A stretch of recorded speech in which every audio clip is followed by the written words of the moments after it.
हाय friends नमस्कार welcome back to my mini blog. तो ये वीडियोटा मु सकाळ नुह कि चार्टा नुह डायरेक्ट मु संध्या बेला आरंभ करछि कहीं मत जो गोटे जगह जीवार था तो कुआडे जाऊँ वीडियोटी कंटिन्यू करते आपण मैंने जानीपारे। तो फाइनाली आम से जगार सांग मैंने मिसी आसी पहुँची गलु।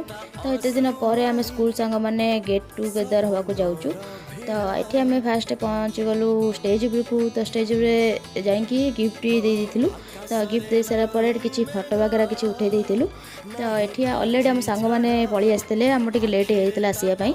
तो ये आम लुनु को देखा करने पलि आसलु बहुत सुंदर आज देखाते। ये आम फ्रूट सालाड खाई स्टार्टर आउ गुपचुप तो न खाइले हेनी ये तो सब मोर ऑल टाइम ही फेवरेट। तो आम गुपचुप खाई सारा ये सांग मैंने पलि आसलु मेन कोर्स को खाइबाई। तो ये सब सांग मैंने मिसिक एकाठी खाऊलु। तो आपण मानक मुझे कहूँ भूली जाइए आम कुआड़े आसलु आज। तो आज आम स्कूल बेल सांग ता भाईर बर्तघर होता से आम आसलु। तो आ माध्यम आम टे स्कूल सांग मैंने भी गेट टुगेदर हो गलु बहुत खुशी लगे। तो तापर आम फोटो वगैरह उठे घर पलि आसलु। तो वीडियो भल लगे like share and subscribe. Her her Mahadev.